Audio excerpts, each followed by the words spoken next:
मृत्युमिवतित उना पुनन्तो यत्र धीरा मनसा वाचमक्रत। ఓం నమో గణపతయే. స్కాంద పురాణాంతర్గతమైనటువంటి కార్తీక మాస మాహాత్మ్యాన్ని మనం చెప్పుకుంటూ ఉన్నామండి. 21వ రోజు వినవలసినటువంటి కార్తీక మాస మాహాత్మ్యం. కార్తీక మాస మాహాత్మ్యంలో 21వ అధ్యాయం పురంజయుడి యుద్ధము. పురంజయుడికి కాంభోజరాజు నేతృత్వంలోని సామంత రాజులకు యుద్ధం జరుగుతూ ఉన్నదండి. బీభత్సమైనటువంటి యుద్ధం, భీకరమైనటువంటి యుద్ధం జరుగుతూ ఉన్నది. నిన్న నేను 2 అంశాలు చెప్పానండి. ఒకటి, మీరు ఎంత కఠోర పరిశ్రమ చేసినా సరే, మీకు దైవానుగ్రహం ఉన్నా సరే, మీతో ధర్మం ఉండాలి. ధర్మం ఉంటేనే మీరు గెలుస్తారు, ధర్మం ఉంటేనే విజయం సాధిస్తారు అని చెప్పేసి నేను మీకు నిన్న చెప్పడం జరిగింది. అదేవిధంగా పూర్వకాలంలో చూసుకుంటే కనుక రాజ్య విస్తరణ కాంక్షతో కానీ, సంపదల్ని కొల్లగొట్టడానికి కానీ రాజులు యుద్ధం చేసేవారు కాదు. అధర్మవర్తనులైనటువంటి రాజులను, అధర్మవర్తనులైనటువంటి రాక్షసుల్ని కూడా నిర్మూలించి ధర్మస్థాపన చేయడం కోసమే రాజుల యుద్ధాలకు వెళ్ళేవారు. పురంజయుడు ధర్మంగా ఉన్నంత కాలము కూడా కాంభోజరాజుతో సహా సామంతులందరూ సహకరించారు. కానీ పురంజయుడు ఎప్పుడైతే అధర్మంలోకి దిగిపోయాడో అప్పుడు అధర్మ నాశనం కోసం, అధర్మాన్ని నిర్మూలించే ధర్మస్థాపన చేయడం కోసం అని చెప్పేసి ఆ యొక్క కాంభోజాది రాజులందరూ కూడా పురంజయుడి మీదకు యుద్ధానికి వచ్చారండి. యుద్ధం బీభత్సంగా జరుగుతూ ఉన్నది. ఈ వృత్తాంతం అంతా కూడా అగస్త్య మహర్షికి అత్రి మహర్షి చెబుతూ ఉన్నాడండి. అత్రి మహర్షి చెబుతూ ఉన్నటువంటి కార్తీక మాస మహాత్మ్యం ఇది దృష్టిలో పెట్టుకోండి. కార్తీక మాస మహాత్మ్యం అంటే కాకమ్మ కబుర్లు కాదు. చాలామంది చెబుతూ ఉన్నట్లుగా, చాలామంది దుష్ప్రచారం చేస్తూ ఉన్నట్టుగా మహాత్ములు, మహర్షులందరూ కూడా మనకు అందించినటువంటి కాల మహాత్మ్యం. కార్తీక మహాత్మ్యం అంటే కాల మహాత్మ్యము దృష్టిలో పెట్టుకోండి. మనకు కూడా నిజ జీవితంలో మనం చూసుకుంటేనండి, ఏదైనా ఒక పని ఒక నిర్దిష్టమైన సమయంలో చేసినప్పుడు ఎక్కువగా ఫలితం వస్తుంది. దృష్టిలో పెట్టుకోండి. ఉదాహరణకు మన పై అధికారులు, వాళ్ళు బాగా సంతోషంగా ఉన్నప్పుడు వాళ్ళ వద్దకు వెళ్ళి ఏదైనా అడిగితే పనులు వెంటనే అయిపోతూ ఉంటాయి. వాళ్ళు బాధగానో కోపంగానో ఉన్నప్పుడు సులువుగా అయ్యే పని కూడా అప్పుడు వెళ్ళి మాట్లాడితే అవ్వదు. దాన్ని కాలమహిమ అనే అంటారండి. ఈ విధంగా మనం చూసుకుంటూ ఉంటే ఉదయాన్నే మనందరికీ కూడా శక్తి ఎక్కువగా ఉంటుంది. ఉదయాన్నే 10 లోపల 11 లోపల అయితే మనిషికి శక్తి ఎక్కువగా ఉంటుంది. పని ఎక్కువగా చేయగలుగుతాడు, పని మరింత చక్కగా చేయగలుగుతాడు. కానీ మధ్యాహ్నం తర్వాత, భోజనం తర్వాత మనం చూసుకుంటే కనుక కాస్త అలసట ఎక్కువగా ఉంటుంది. సాయంత్రం ఇంకాస్త ఎక్కువగా ఉంటుంది. రాత్రి నిద్ర వచ్చేస్తూ ఉంటుంది. కావున దేంట్లోనైనా సరే కాలం చాలా ముఖ్యము, కాలం చాలా ముఖ్యము. మనం చూసుకుంటే ఇస్రో, నాసా మొదలైనటువంటి వాళ్ళు ప్రయోగించేటటువంటి ఉపగ్రహాల విషయంలో కూడా వాళ్ళు సరి అయినటువంటి కాలాన్ని ఎంచుకుంటారు. ఆ కాలం ముహూర్తము అని కాదు, కానీ ముహూర్తం వంటిదే. ఎందుకు అనంటే ఆ సమయంలో వాళ్ళు ఉపగ్రహాన్ని ప్రయోగిస్తేనే సరిగ్గా కక్ష్యలోకి వెళుతుంది అని చెప్పేసి వాళ్లకు లెక్కలుంటాయి. అది కాలమహిమే. కావున అండి, ఎప్పుడో కాలమహిమ అనేది ఉంటుంది. మామూలు రోజుల్లో చేసే పుణ్యానికి, గ్రహణ సమయాల్లో చేసే పుణ్యానికి చాలా తేడా ఉంటుంది. మామూలు సమయంలో చేసేటటువంటి పుణ్యానికి, రేపు బుధాష్టమి వంటి అద్భుతమైనటువంటి పండుగలు వచ్చినప్పుడు చేసేటటువంటి పుణ్యాలకు చాలా తేడా ఉంటుంది.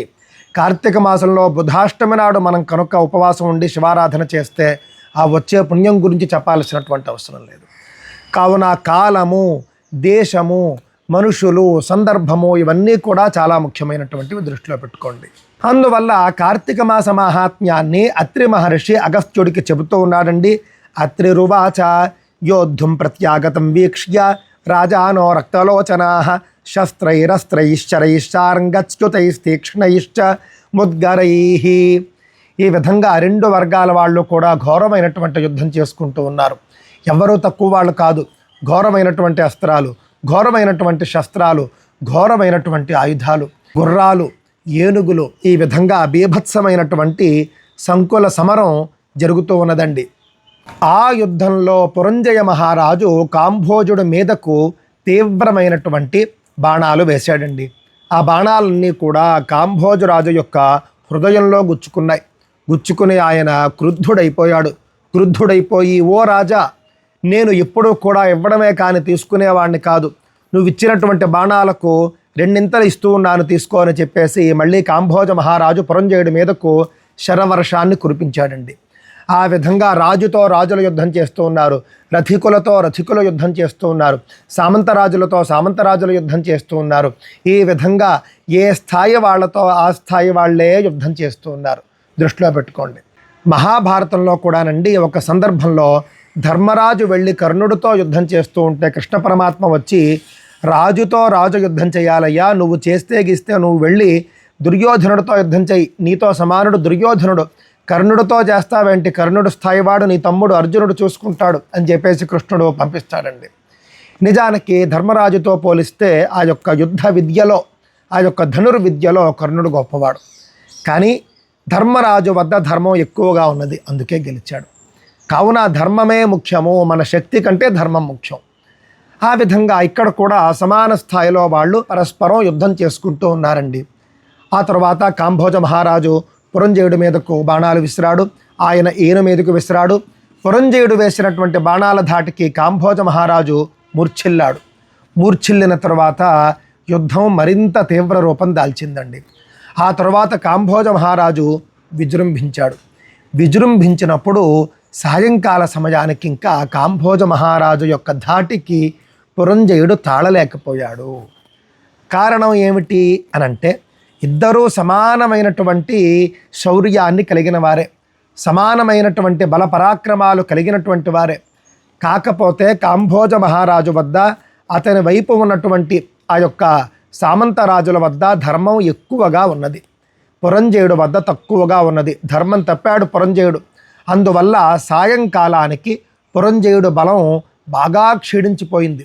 ఇక యుద్ధం చేయలేక యుద్ధరంగం నుండి నిష్క్రమించి పారిపోయి రాజధానికి వచ్చేసాడండి. వచ్చేసి విచారంగా కూర్చున్నాడు. అలా కళ్ళు మూసుకున్నాడు. చిన్నగా నిద్ర పట్టిందండి. నిద్ర పడితే పగటి కలలాగా పురంజయ మహారాజుకు వచ్చింది ఒక దుస్వప్నం. కాంభోజ మహారాజు 13 అక్షౌహిణులతో దండెత్తి తనను సంహరించినట్లుగాను, తన సైన్యాన్ని నాశనం చేసినట్లుగాను కలరాగా ఉలిక్కిపడి లేచి బాధపడుతూ ఉన్నాడు. అప్పుడు మహారాజు యొక్క దైన్య స్థితిని చూసినటువంటి పురోహితుడు, శ్రేష్ఠుడు అయినటువంటి సుశీలుడు అనే మహాపండితుడు ఆ యొక్క పురంజయుడు వద్దకు వచ్చాడండి. వచ్చి, మహారాజా చింతించకు, నీలో ఏ లోపమూ లేదు. నీకు సైన్యం లేక కాదు, నీ సైన్యానికి పరాక్రమం లేక కాదు, నీ సైనికులకు శౌర్యం లేక కాదు, నీకు శౌర్యం లేక కాదు. నీ వద్ద లేనిది లేదు. నీ వద్ద లేనిది ఏదైనా ఉంది అని అంటే అది ధర్మం మాత్రమే. ధర్మ బలం తగ్గిపోవడం వల్లనే నువ్వు పరాజితుడయ్యేటటువంటి పరిస్థితి వచ్చింది. కావున ధర్మ బలాన్ని సంపాదించు.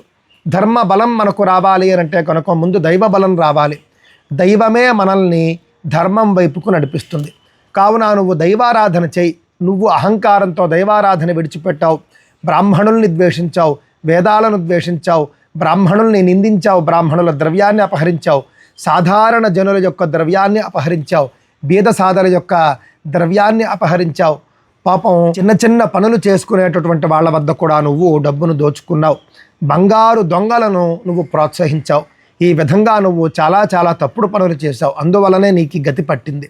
భగవంతుణ్ణి విడిచిపెట్టావు, యజ్ఞ యాగాదులు విడిచిపెట్టావు, దేవాలయాల ద్రవ్యాలను నువ్వు అపహరించావు. కావున ఇప్పుడు నువ్వు కనుక భగవంతుణ్ణి గట్టిగా పట్టుకుంటే ఆయనే నిన్ను నడిపిస్తాడు మంచి మార్గం వైపు.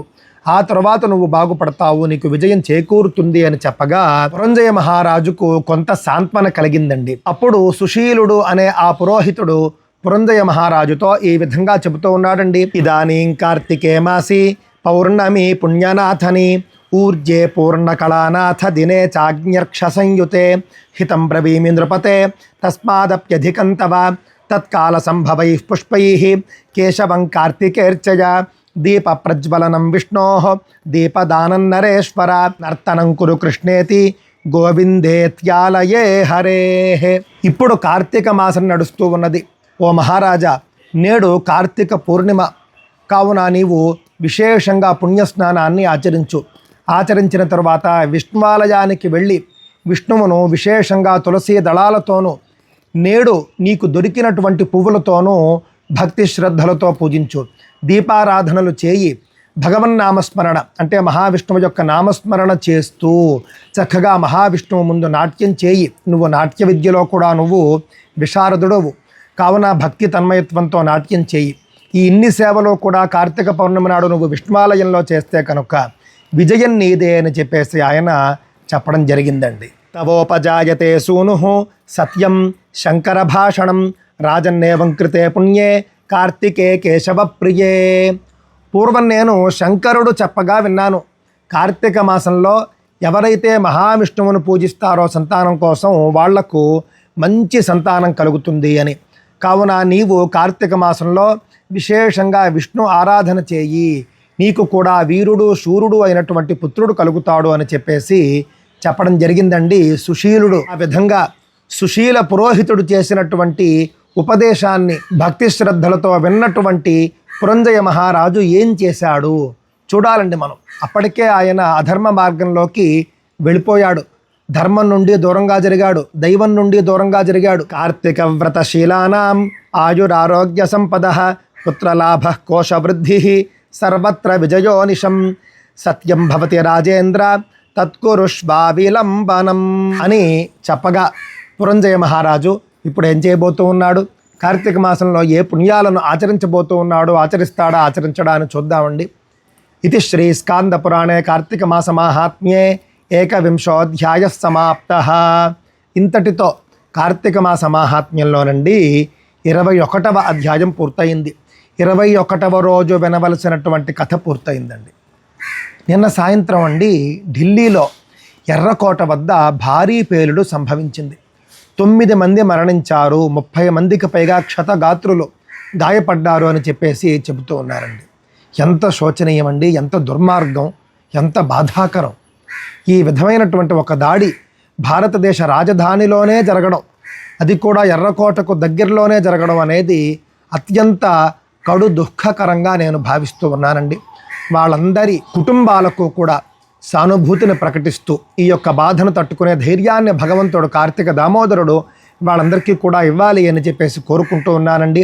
ఎవరైతే దోషులో కఠినమైనటువంటి శిక్షలు వేయాలి ఆ దోషులకు, వాళ్ళు ఉగ్రవాదులా లేకపోతే ఏ ఉగ్రవాదానికి సంబంధించినటువంటి వారు పూర్తిగా బయటకు తీసి విచారణ చేసి వాళ్లకు కఠినాతి కఠినమైనటువంటి శిక్ష వేయాలి అని చెప్పేసి నేను కోరుకుంటూ ఉన్నానండి.